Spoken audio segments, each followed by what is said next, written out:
নমস্কার বন্ধুরা, কৃষ্ণকথা চ্যানেলে সবাইকে স্বাগত জানিয়ে আজকের আলোচনায় প্রবেশ করছি। আলোচনা করব মহাভারতের বনপর্বে যক্ষ ও যুধিষ্ঠিরের প্রশ্ন উত্তর। মহাভারতের সভাপর্বে কৌরবদের আয়োজন করা কপট পাশা খেলায় পাণ্ডবরা পরাজিত হয়। শর্ত ছিল 12 বছর বনবাস এবং 1 বছর অজ্ঞাতবাসে যেতে হবে। বনপর্বে 12 বছর বনবাস হয় এবং বিরাট পর্বে 1 বছর অজ্ঞাতবাস হয়। তো এই 12 বছর বনবাসকালে নানান সমস্যার সম্মুখীন হয় পাণ্ডবগণ এবং নানান বিপদের সম্মুখীন হয়। বিভিন্ন পরীক্ষা নিরীক্ষার মাধ্যমে তারা এই 12 বছর অতিক্রম করে। তো এই রকম বনপর্বের একেবারে শেষের দিকে, অর্থাৎ এই 12 বছর বনবাসের একেবারে শেষের দিকে যক্ষ রূপধারী ধর্ম যুধিষ্ঠির সহ পঞ্চ পাণ্ডবদের পরীক্ষা নিয়েছিলেন এবং সেখানে কিছু প্রশ্ন করেছিলেন এবং যুধিষ্ঠির তার যথাযথ উত্তর দিয়েছিলেন। তো সেই প্রসঙ্গে আমরা চলে যাব। তার আগে বন্ধুরা, যদি ভিডিওটি ভালো লাগে তাহলে একটা সাবস্ক্রাইব করবেন, একটা লাইক করবেন আর অনেক অনেক শেয়ার করবেন। পরবর্তী এরকম ভিডিও দেখার জন্য নোটিফিকেশন বেল আইকনটি অন করে দেবেন। শুরু করছি আজকের বিষয়বস্তু, যক্ষ ও যুধিষ্ঠিরের প্রশ্ন উত্তর। একদিন এক ব্রাহ্মণ যুধিষ্ঠিরের কাছে এসে বললেন, আমার অরণি আর মন্থ গাছে টাঙানো ছিল, এক হরিণ এসে তার শিঙে আটকে নিয়ে পালিয়ে গেছে। আপনারা তা উদ্ধার করে দিন, যাতে আমাদের অগ্নিহোত্রের হানি না হয়।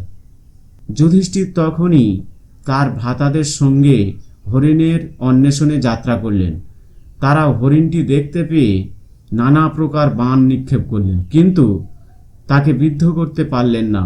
তারপর হরিণকে আর দেখা গেল না। পাণ্ডবগণ ক্লান্ত হয়ে দুঃখিত মনে বনের মধ্যে এক বটগাছের শীতল ছায়ায় বসে পড়লেন। এরপর নকুল বললেন, আমাদের বংশে কখনো ধর্মলোপ হয়নি, আলস্যের ফলে কোনো কার্য অসিদ্ধ হয়নি, আমরা কোনোদিন কোনো মানুষকে ফিরিয়ে দেইনি, কিন্তু আজ আমাদের শক্তির সম্বন্ধে সংশয় উপস্থিত হলো কেন? যুধিষ্ঠির উত্তর দিলেন, বিপদ কত প্রকার হয় তার সীমা নেই, কারণও জানা নেই। ধর্মই পাপ পুণ্যের ফল ভাগ করে দেয়। ভীম বললেন, দুঃশাসন দ্রৌপদীর অপমান করেছিল, তথাপি আমি তাকে বধ করিনি, সেই পাপে হয়তো আজকের আমাদের এই দশা। অর্জুন বললেন, সুতপুত্র কর্ণের তীক্ষ্ণ কটুবাক্য সহ্য করেছিলাম, তারই ফল হয়তো আজকের আমরা পাচ্ছি। সহদেব বললেন, শকুনি যখন দ্রুতে জয়ী হয় তখন আমি তাকে হত্যা করিনি, সেজন্য হয়তো এমন হয়েছে।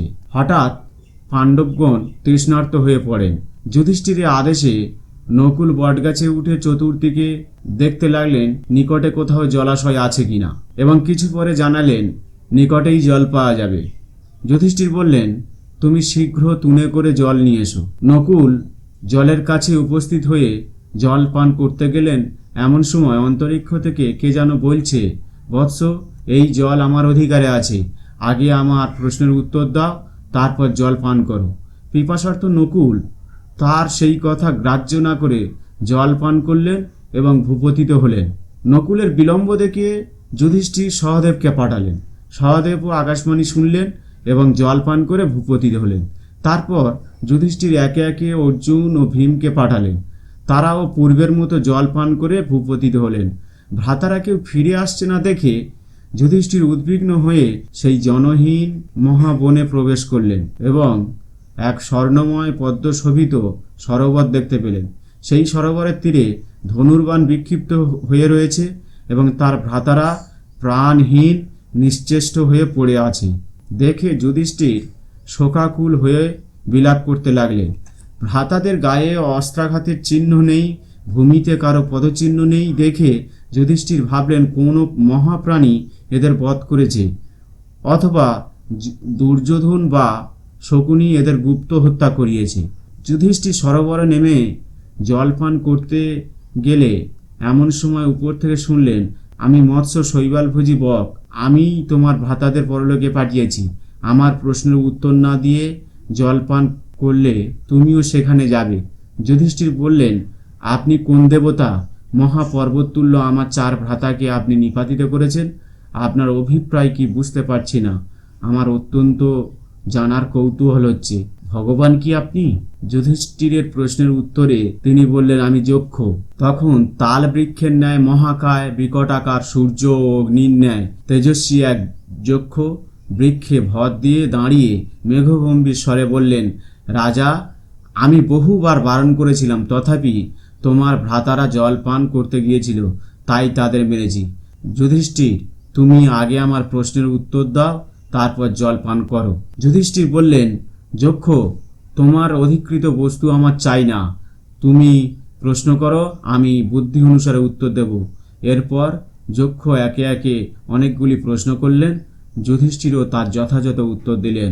যক্ষ বললেন, কে সূর্যকে ঊর্ধ্বে রেখেছে?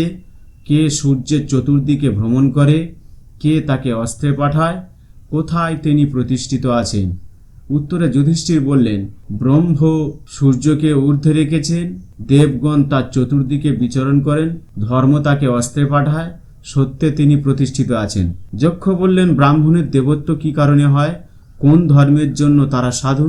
তাদের মনুষ্য ভাব কেন হয়? অসাধু ভাব কেন হয়? যুধিষ্ঠির বললেন, বেদ অধ্যয়নের ফলে তাদের দেবত্ব, তপস্যার ফলে সাধুতা, তারা মরেন এজন্য তারা মানুষ, পরনিন্দার ফলে তারা অসাধু হয়। যক্ষ বললেন, ক্ষত্রিয়ের দেবত্ব কি?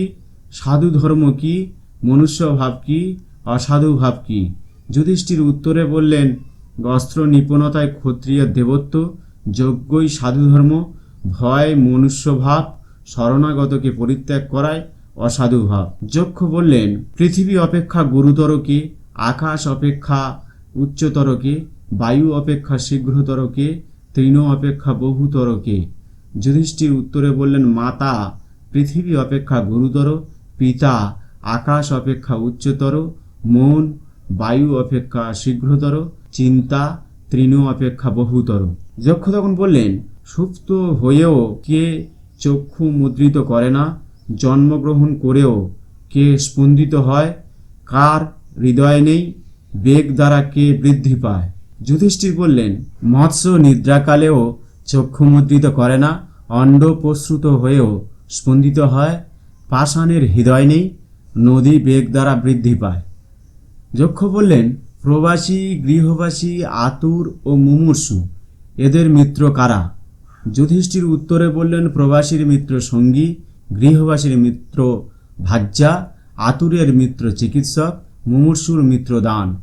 যক্ষ বললেন, কি ত্যাগ করলে লোকপ্রিয় হওয়া যায়? কি ত্যাগ করলে শোক হয় না?